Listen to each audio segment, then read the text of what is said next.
Welcome to Talk with the City Council. I'm Scott Converse, the publisher of the Longmont Observer, and today we have with us Polly Christensen, Mayor Pro Tem from the City of Longmont. Welcome. Thank you. All right. So today we're going to talk about a bunch of different things. If in the future you would like us to have questions ready for these guys, send me an email at scott@longmontobserver.org. Do you have an email people can reach you at that you would like to give out? Or they just use the city website? Email, yeah. So it's the website. So they go to the city website, search on City Council. And it's polly.christensen at longmontcolorado.gov. The longest email we could possibly find for some reason. Anyway, not my call. All right. Well, let's touch on a few subjects and see kind of what you think and what your position is. And so let's start off with, I know something that's a favorite of yours, which is affordable housing. Yeah. Yes. So talk a little bit about affordable housing and what Longmont should be doing in that area. Well, we should be doing something. Okay, so we had, there are many, affordable housing is a crisis all over the country. And so we need to be mindful of the fact that it's, what we do in Longmont is what we do in Longmont, and it's we're still subject to market forces and political forces and all sorts of forces on a statewide basis and on a national basis.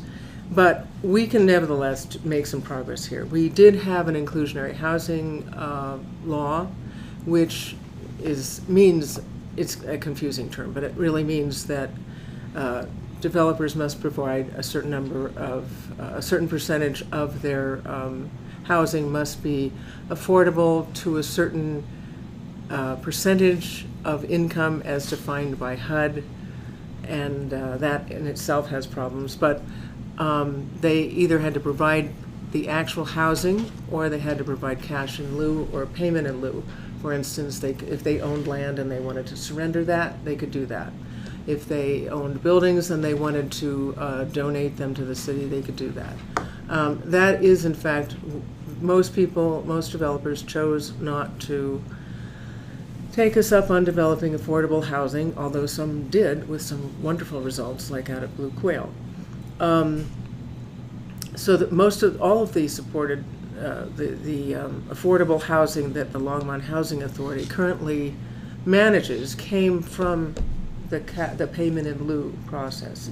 And now we are about to build out the last one of those, Fall River. So then we will have nothing else that we will be able to do unless we restore that affordable housing law, which was eliminated during the Bush-Cheney meltdown, where nothing was built. And it was eliminated by City Council, even though they were advised just to put it on hold for a year or so. But they chose not to do that.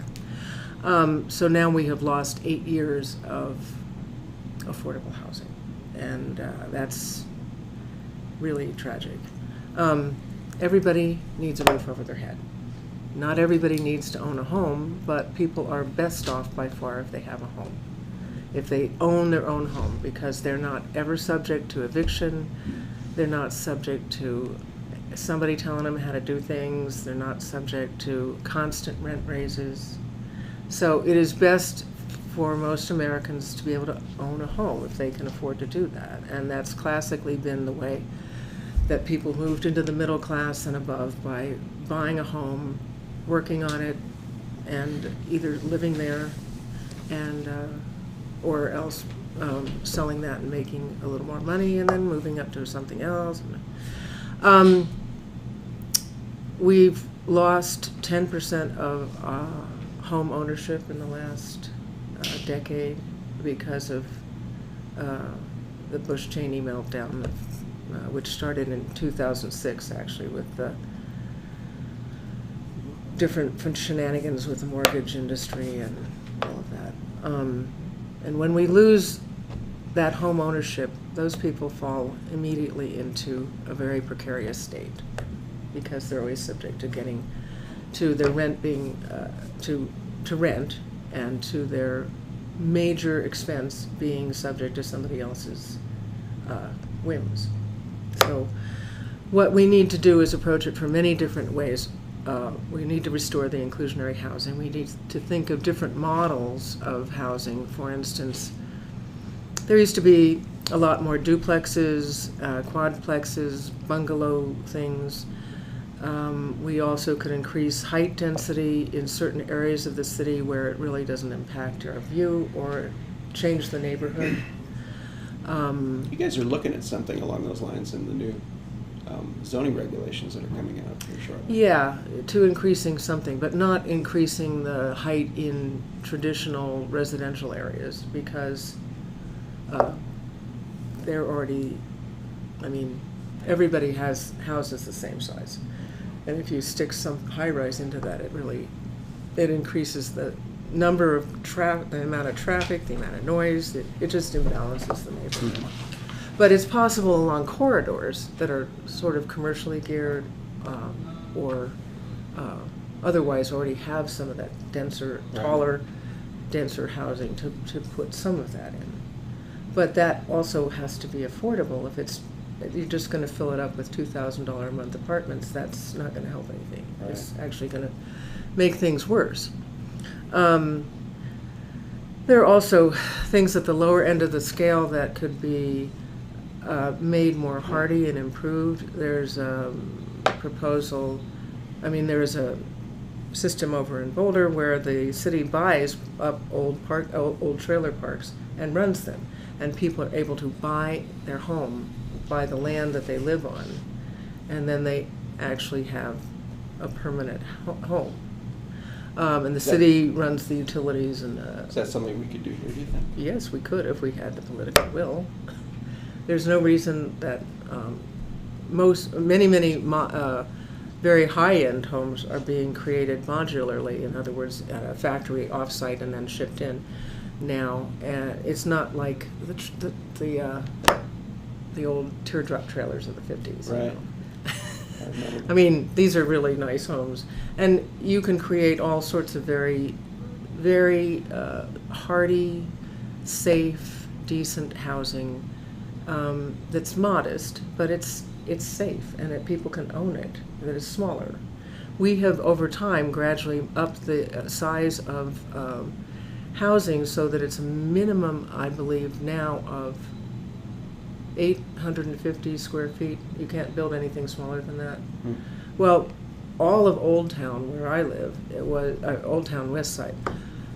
Everything in my neighborhood was originally had a footprint of 750 square feet. So it's basically illegal right now, unless people have added on to it. And that's kind of, a 750 square foot home was considered a perfectly good home for a family of 2 adults and 2 children in 1940 when that house was built. So we've just, had mission creep with housing. Oh, I'm sorry. Happens to everybody. Yes, I was just on the phone. Anyway, so there are lots of things we can be more creative with zoning, with density and height, but also with style of housing. And another thing that I was made aware of recently by our planning and zoning, or planning department, was that the reason we require homeowners associations, which then require management, property management companies, is that we require in code now for them to be doing not only the landscaping, which the city used to do, but also detention ponds, which the city used to do. That makes the cost of building very high, and it doesn't need to happen. And in fact, to me, it seems more logical that we would be able to have control over the detention ponds so that we could, say, have one detention pond for an area of different developers. So there are a lot of more creative and more thoughtful ways we can go about things. It helps to know how this town and other towns used to do things that worked. Right. And slowly we have crept away from the things that actually worked. For instance, when the GIs came home, there was also a massive problem with affordability, and people did all kinds of cockamamie things that some of them were, really idiotic, like turning a house into 6 different houses. But, What about things like ADUs? Additional dwelling units. Those work, I think, pretty well, and also especially because right now the aging population. Yeah, they call them granny flats for a reason, right? Right, and I have some friends who built one specifically for their mother in Los Angeles, and they had a wonderful little sub house. And where I lived in Oakland, they also had a I don't know what it was for, but I think it was for someone to live in. There was a building in the back, and those can be very useful, but I don't think we want to have. We have that on the east side, but it's limited to a certain number. And I think it needs to be limited to a certain number, because if everybody has somebody living in their backyard, it doubles the size of the neighborhood. Doesn't that work? But I don't know how you would decide that, because doesn't that work in Prospect? Fair. Prospect does this, don't they? I don't actually know how that works there, but I know that their property values are awfully high. I had a little discussion with Kiki while it's in the Lucky's supermarket. And he's the developer of Prospect. Yes. He said, "Well, we have affordable housing. We have people can live over other people's garages." And I said, "Yeah, well, they can't own those buildings, so." You mean the renters can't own them? Yeah, that's not really affordable housing. Affordable housing needs to be for both rental and for home ownership to be effective, especially home ownership. But those are good for some people, but apparently what a lot of people are using them now for is for Airbnbs, which actually, I know we disagree on this, but when it's not regulated, that takes the place of people who actually live here and need a place to stay. If it gets to be too much, if you get too many Airbnbs, which is the history of Airbnb all over the world. But anyway, Barcelona has banned them now. They're going to be banned on a lot of places, so. I don't favor banning them. I just favor limiting them to people who live there. It just needs to be reasonable.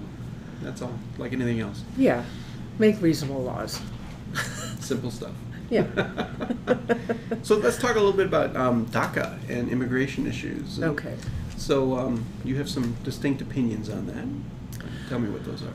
Well, I think the problems stem largely from the fact that, I think a lot of the objection and anger riled up by people against immigrants, which has always existed from the beginning of time, from the beginning of America. Anybody who comes in new, oh, they're evil. It was the Germans, it was the Irish. Well, my relatives came here in 1640, and they were among the first, but I'm sure they weren't the first. And so I'm sure the people who were there were also annoyed. Not to mention the fact that the Indians were pretty annoyed with everybody because this was their land. Yeah. So it's an eternal thing, but it's also eternal that human beings from cave days have always moved around the planet and have a right to move around. Not without limits, though, because otherwise you get the thing that happened with England when they declared that anybody from the UK could come and live in England. And they did. And then it's like free beer. Everybody comes and you've got a mess. And that has also happened in Denmark, where my relatives live, where you have now people feeling very overwhelmed, whether they actually are, by people who are foreigners. But DACA, I think a lot of people don't understand that nobody comes to this country as a citizen. It takes a long, long time to call them illegals in between that time when they have come here. Usually 80% of people who come here, who are undocumented right now, came here legally, either on a work visa or a visitor's visa. So the idea that people are coming here with bad intent is kind of a misunderstanding, and that people are just hanging out and doing nothing. It takes a while to learn the language. It takes, that can take several years to pass the language test, and it takes a while to take your citizenship training, which you have to take. I have my father's old book of where he wrote out the Declaration of Independence and the Constitution. And So you're a first-generation American Yeah. in your family. And so that takes time, and we should be supportive of good people who are willing to do that. We certainly shouldn't support anybody who's doing genuinely harmful, illegal things here. But if you get a traffic ticket, that doesn't really qualify as, for some minor infraction. That really shouldn't qualify you for being deported. Right. The DACA people came here, of course, when they were children, and so they really had no agency in it. And to say that, and they've never known anything else. This is their country. So it really is particularly cruel and offensive to demonize them and say that they need to be deported to a place they don't even know. And so I'm hoping that this loss that, it's currently in, I don't know, I think it's coming before the Supreme Court yet again, but I'm hoping we can come to some agreement so that people who came here as children can at least stay and not be constantly under the threat of being deported. They can't live their lives that way. It's hard enough being a young person without that hanging over your head. So talk a little bit about gun violence. And, I know we had some activity here, and you had some opinions on that as well. Okay, so we had 1,000 people come march on City Hall. From Longmont City Hall. Longmont City Hall, yeah. And we've done nothing. We had a bunch of kids come from Altona Middle School, and Mr. Bagley and Mr. Butler and I sat down and talked with them, and we've done nothing. And we need to do something. What could we do? Okay, well, we could write a letter to the and express our disappointment and annoyance to the county commissioners, which I have done personally, about the gun shows that we have. That I don't object to gun shows. I object to the fact that guns are being sold at those sometimes without any kind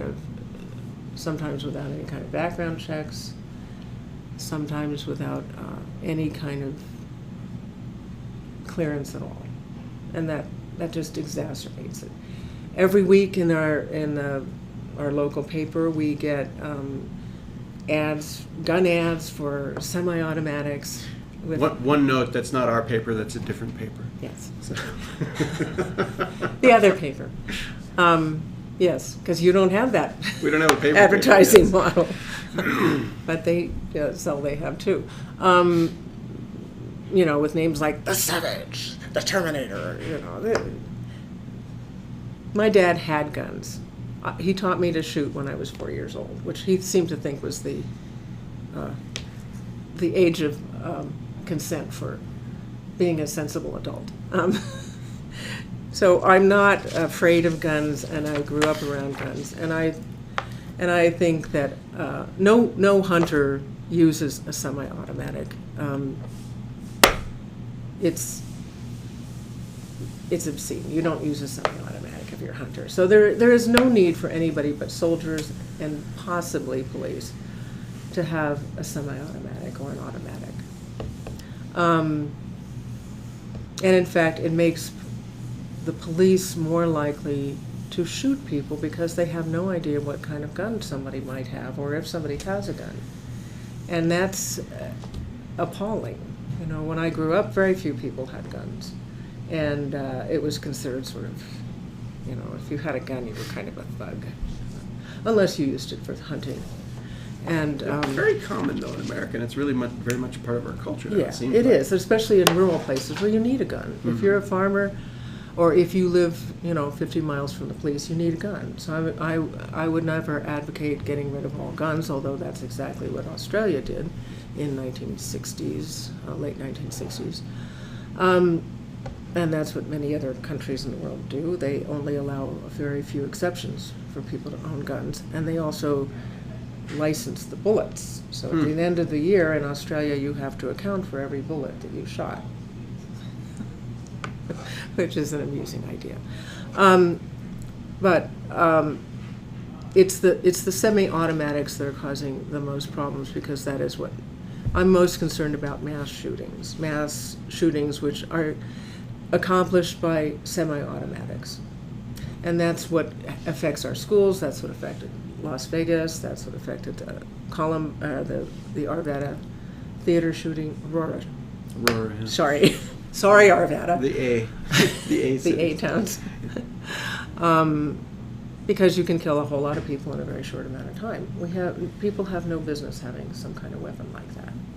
Nobody's going to come to my house with 50 people are not going to come to my house probably and try to kill me. That could happen, but I don't. It's quiet Judson Street. That's probably not going to happen. So what do we do here then? I mean, what can a city do? Well, there are a number of things we could try to do. We can make sure that we can advocate on a statewide basis and a national basis to have a national database. I know people get really upset about that, but that's the only way the police can keep track of things. We can also advocate that the police, or insist that the police actually do record any incidents of domestic violence and criminal activity into that database, so that we really have a comprehensive background check. That's what we need. We can also pass a law on a statewide basis, like the one just shot down, that if a police officer, if there's a red flag warning that somebody's dangerous, you can take their gun away from them. That's very sensible, but not allowed in Colorado. So the reason I haven't brought forth anything is that I am unclear about the actual details of the laws we would need to do to make anything that makes sense and is also not a violation of people's rights on a local basis. I know Boulder has been working on that, and that's fine, but they're having all kinds of problems, and I don't want to have the same sorts of problems here. But what I did advocate and would still like to have is a local discussion of public forums, so that we discuss issues of guns and gun violence. Not really guns at large, because that's a huge issue. Right. And I don't think we need to address guns at large. I think we need to address semi-automatic and semi-automatic conversions, which happen with bump stocks and with high-capacity magazines, which have been banned, but there are forces that are trying to overturn the 15-bullet maximum. Because, why kill 15 people, only 15, when you can kill 50? So, all right. My sarcasm. So we have a current issue in the city here that is rather hot. You guys, the city council, approved a $3 million payment to some oil and gas companies. Yes. And there was some controversy at the last city council meeting. I even heard I overheard some talk from some of the police there. They wanted to walk you out to your cars. They were concerned. So tell us a little bit about what the setup for that, what happened and where we're at now. Well, the police are there to quell any problems that might arise. But I frankly don't think that any of those people are, any of the people, I know most of the people who objected, and I don't think any of them are going to hurt anybody. But anyway, I'm grateful for the police. I think a lot of it is a misunderstanding, first of all, about process. First of all, I don't like this agreement. I don't think most of us like that agreement, but it is the best agreement that gives the safety of the citizens of Longmont priority. They don't understand that, perhaps, but it is the best deal we can do right now. Because it is a statewide problem and an international problem. Oil and gas runs, it starts wars all over the world. That's what Afghanistan was about. That's what the whole Middle East is about. So, once again, what we can do locally is limited by the fact that this industry has an enormous amount of power. They've elected several presidents from the gas and oil industry. So what we can do locally is continue to fight. We did fight for, Councilwoman Peck and I were part of the anti-fracking charter movement. Nobody worked harder than Joan and Longmont were, and a lot of people like that, Kay Fissinger. And that was passed. And then we got elected, we vowed to fight that to the Supreme Court, and we did, and we lost. So what I would advocate is to never vote any of this. I think it was a unanimous decision, so I'm not voting for any of the Supreme Court people to ever be elected again, myself.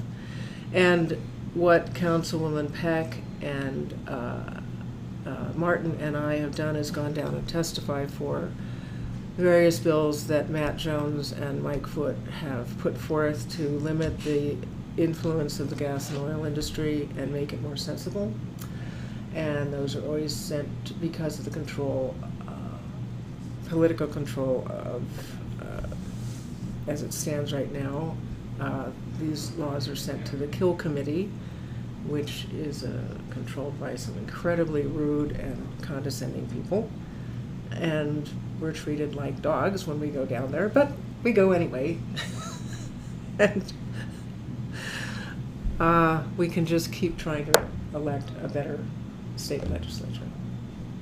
On a local basis, we can try to maximize what we've gotten. What we're trying to do, what Eugene May and Harold Dominguez and Dale Rademacher have been negotiating for years. We have been negotiating with these companies, with Top, which used to own everything, and then they sold it to Cup, which is a company that we've had better dealings with. They seem to be better run and more advanced in their thinking, more modern in their thinking. And we've sought to have them gradually close down things and move some of their wells. And so we have gotten them to shut down all of this stuff, but we have to realize that the Niagara and the other oil formations are actually in Weld County mostly. Right. And so is Union Reservoir. Mm-hmm. So Weld County has a very different attitude than most of us in Longmont, and they love gas and oil. They're just gonna, So once again, we have now a county issue. There's a limited amount we can do. It's really unfortunate that we're in 2 counties, but we are. So I do believe that this is the strongest and best agreement we can come to right now. And I am sad that people think that, personally, I am sad that people think that all of us are corrupt politicians who are on the take or something and doing nefarious things and running around. The truth is, when we have an executive session, we are given as much information as they can give us about their negotiations. They're doing the negotiations, not us. We are in there for an hour and a half.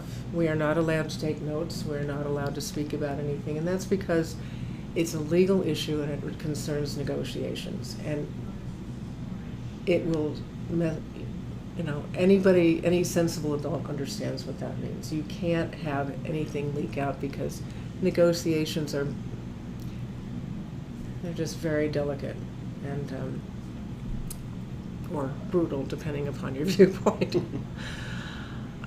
So I got the information, the same information that everybody else got on Thursday, just like everybody else, just like the public. Right. If they didn't read the agreement, well, that's on them. I had the same amount of time to read it. I had the same amount of time to read everything. That's how we have to make decisions every single week. We get it Thursday, we have to decide by Tuesday. That is not enough time, but that is the way it works. The city probably, when this was set up, probably didn't have nearly so many things to decide. Now we have a mountain of things to decide every week, and a mountain of information to go through and try to research and talk to other people sometimes and understand how things, the details of things and things we don't understand. So we're in the same boat as the public. And so when people say, well, we need more time, well, we all need more time. What I am disappointed in is that most people didn't raise any objections to the agreements or specific objections. They just said they wanted a forum. They spent their entire public invited to be heard time talking about how they wanted a forum instead of giving us concrete objections to the lease. Anyway, but people brought up good points. Some people brought up very good points. But I think there are greater issues that they don't understand. For instance, there are worse companies that could come in. We want to prevent that. We have an agreement that they won't drill above, they won't put battery tanks up, they won't put stuff up. Yes, we're still being fracked from afar, but we're not going to be fracked on the surface. People also misunderstand, I think, open space. And none of these things are things that I didn't also misunderstand before I was on council, because it isn't clear, it isn't obvious. You'd think open space is open space. Apparently what people think of as the forces that be countywide with open space, think of open space as also agricultural land. Well, they have not talked to any farmers, because farmers are the opposite of open space.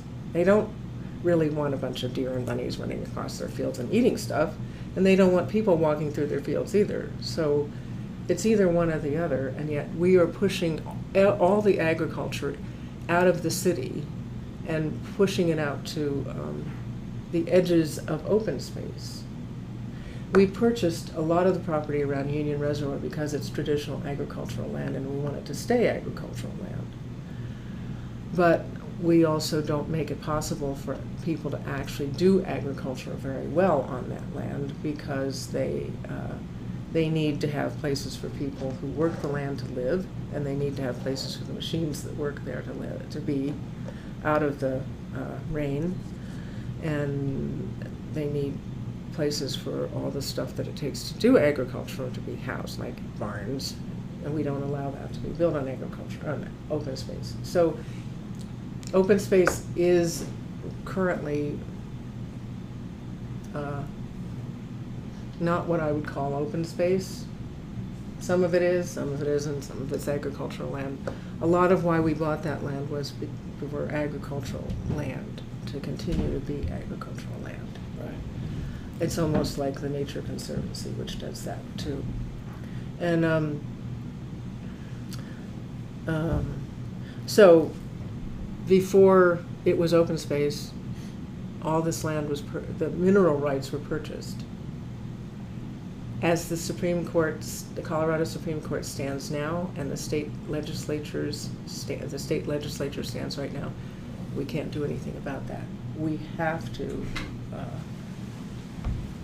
allow people to drill. This is maddening, but that's the way it is. And the forced pooling thing, which is completely idiotic as far as I'm concerned, that is one thing that I'm glad we got out of this deal, because nobody will be able to do any forced pooling on this. Talk a little about what is forced pooling, because I've heard the term several times, and I understand it, but I don't think a lot of people know what it means. Well, yeah, and I'm still working on that too. The gas and oil industry is a mystery, and Colorado has its own, peculiar affinity for the extraction industries. So forced pooling means that if you buy the mineral rights over here and you have the mineral rights here and you don't have the mineral rights in between, you can just drill right through there to get to the other stuff that you own. You don't have to drill on that other piece of property because, of course, without permission. Yeah, is what you're without saying. permission. Right. It's really an insane concept to me. It's sort of like if I bought a house here and I bought a house here, and then somebody else had a house, I could just sort of build a basement through to, without their permission. Anyway, I don't understand how that ever came to be. It would seem to me a complete perversion of property rights, but it's Colorado law because I'm sure of the extraction industries. And originally the mining law, I think, came about in 1848 or something like that, when they were trying to get people desperately to come out to Colorado. Of course, the Indians were trying to get them desperately to leave, but they wanted more people here. So they put up they wrote the mining laws, and at that time, mining was, digging a hole in the ground probably 10 feet deep or something. It has mushroomed from that meaning and now includes anything below the surface, which doesn't make sense to me either, frankly, that the surface of the land is divorced from subsurface, but it is. So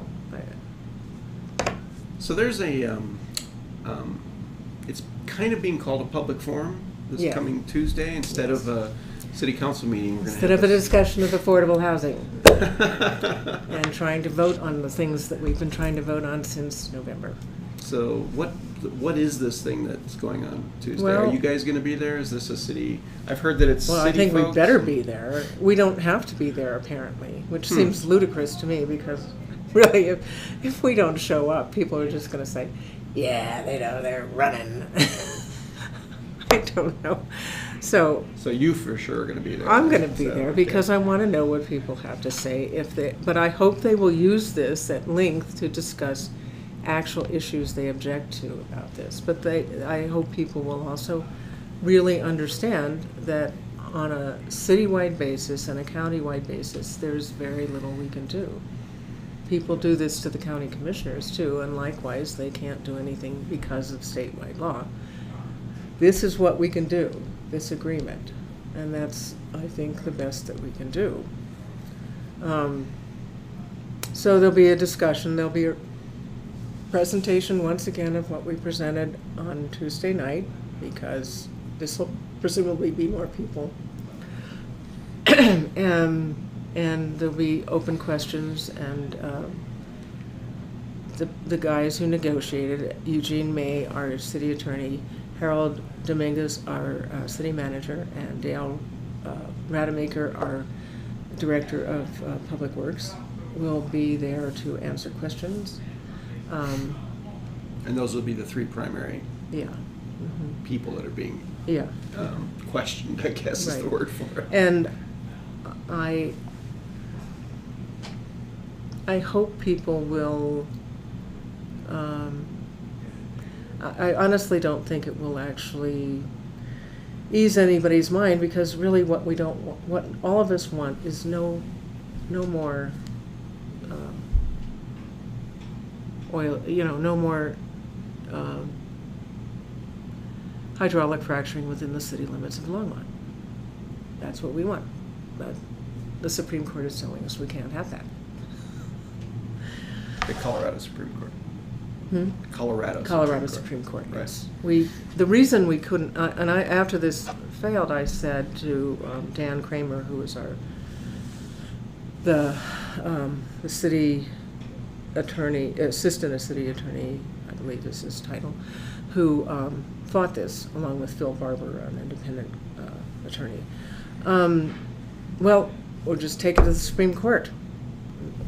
And he said we can't, because this only has to do with Colorado law. You mean the U.S. Supreme Court? The U.S. Supreme Court. So we cannot. So you can't take anything that is a statewide law and and have it heard before the Supreme Court because it interferes with state law. Yeah, so that's where we're stuck. So the Supreme Court effectively would have turned it down anyway, the U.S. Supreme Court. So, Right. so what I heard a lot of talk about there was then we need to change Colorado's laws. Yes, we do. So that's really where it comes down to. Yeah. Which means going and operating at a state level, not a local level. Yes, it's important to keep, you know, I mean, I don't care if people come and yell at us. It's fine but they're really yelling at the wrong people. They should go yell at the state capitol. Well, they should do both, but you know, people have a limited amount of time. They don't want to have to yell at people. They want to be able to elect people and have them do what they said they'd do. And most of us ran on anti-fracking things, and we have done our best to uphold it, but we can't. We've already spent over $250,000 fighting it in court, and we lost. And it was fought well. And if you read that decision, it's still, I still don't understand how they came to that agreement. And I went down there and listened to people testifying, and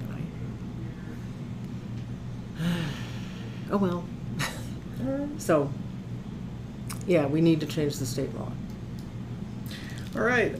Well, we're pretty much as far in as we can get. And, Okay. Is there anything else specifically that you wanted to talk about, that you wanted the people of Longmont to be aware of? Any topics that you want to touch on? We have a couple minutes left here. Fine if we don't. Well, I just want people to think about the fact that I tend to blather on because I'm really not a smooth talker at all. But it's also because everything really, to me, is inextricably linked. We have a lot of homeless people because we don't have affordable housing, and because we don't. The United States under Reagan, got divested itself of public housing and mental health, public mental health. This is one of the biggest reasons that we have so many homeless people. And we need to restore the idea of the commonwealth, the common good. It's all sort of become, we admire people who are rich fat cats, and you know, why? we do nothing but pass laws that increase the disparity between the poor and the rich. And it's really destroying the middle class. So when the people at the bottom end are miserable and growing, that's a threat to everybody, because we'll all be overwhelmed by that tide. If you don't have any affordable housing, and the reason you don't have any affordable housing is because, the reason people can't afford the housing is because we've had basically flat wages since 1970, if you adjust for inflation. Mm-hmm. So the business owners who tell me that we have to do something about affordable housing, well, I ask them how much they're paying their people, and they're paying their people like $12 an hour. There isn't any place in the country you can find for $12 an hour to live. So it's, all of these things are inextricably linked. Mental health, jobs especially, and low pay for jobs, and our jobs have become not jobs anymore. It's a gig economy. People work half-time. They work 3 or 4 half-time jobs. It's insane. They don't have benefits, so they get sick, and you know, the number of issues that people in poverty are living with and trying to move forward with is appalling, and we're getting more and more people who are falling into poverty, and that's something we have to reverse. And so affordable housing is only one part of it. We have to really rethink how we do jobs, and how roboticization. That's the right term. Yeah, I don't know what I that don't would be. know. Yeah. The automation of jobs. The complete automation of jobs. Yeah. Yeah, how that's going to affect us. And education plays a big part in that too. City Council can't do anything about education. That's kind of insane. But we could be more supportive of Front Range Community College, which is an enormous resource here, as is Tinker Mill, which is a terrific resource here that a lot of people don't know about. Also And- a 501c3 educational institution. That's what Tinkermill is. We're sitting in Tinkermill right now, as a matter of Yes, fact. So. Tinkermill, come to Tinkermill. Don't be mistaken, it's not really an auto place. I got to the front and I thought, Yeah, Best Auto is in the same building. Just a plug for the Best Auto guys, I guess. So, I don't know if they're good or not. No idea. I know, I was going to ask you. Don't know. So anyway, to me, these things, these are really inextricably linked. But a lot of what City Council does is keeping up public infrastructure. That's what I tell kids in schools. You know, you expect when you click the light that it will come on. Yep. You expect when you go to the bathroom it will disappear. That's mostly what City Council does. We have to make sure that the public infrastructure is sound and affordable and safe. And if that's not, then we're living in a third world hellhole. So we have to keep the sewage, the electricity, the water safe, and Well, we do internet now, too. So do you and the internet. You consider that part of the infrastructure? Yes, I do. Yeah. And I consider that an essential part of the infrastructure. So it should be affordable to not only citizens, but nonprofits. Like Tinkermill like say. Tinkermill. Yeah. So that's Currently, Tinkermill pays the same as a business, a for-profit business, or any nonprofit does, which is the setup. I do believe Yeah. that Nextlight has a plan at some point in the future to do something special for nonprofits. I know that Google Fiber gives it to nonprofits in all the cities they run in, but you know, one thing that's important about Longmont is it's very fiscally responsible. It is, Yes. which is very good. Yeah. I totally approve of that. So Yeah, I do I'd rather too. we were super fiscally responsible than giving things away and not being fiscally responsible. Yes, But I think you I can do be too. both. I do So, too, and I would ask people to understand that that all of their taxes go to keeping the city running. That's the only way we have to run the city. And when people demand bigger, wider roads, they're asking for bigger, higher taxes because the road looks good for a few years and then you have to pay to maintain it. Every single thing you build, you have to maintain, and you have to have money set aside or some source coming in to maintain that. So This I includes think things like roads and new developments, and for parks, instance. Yeah. yes, and roads and new developments and parks and greenways and larger, extending the sewer system, extending all of these resources. Right. Yeah, fiscal responsibility, though, I think is something that we all on City Council are very big on because, well, it's like anybody running their own family, You can't just spend all the money you get from your paycheck on drinking, for instance, because then you have no food to eat by the end of the month. And in my youth, I would frequently stare into the refrigerator, waiting for something to magically appear, thinking, well, I have one egg And peanut butter. and peanut butter, and it's We've going to make all- for We've all yeah. been there at some point. thinking, I need a better job. Well, Polly, very much I want to thank you for taking the time to come in and talk Yes. with us. Sure. And we're going to be doing this on a regular basis with a bunch of City Council folks, and Polly's the first one that we've had in here. So if you have any questions, again, your email is polly.christensen@Longmont. Colorado.gov. LongmontColorado.gov. Yes, and there's no dot in there. So Yes. it's polly.christensen At LongmontColorado.gov. Right, and I'm Scott at longmontobserver.org. If you want to send me your questions that you'd like me to ask, I'd love to hear about them.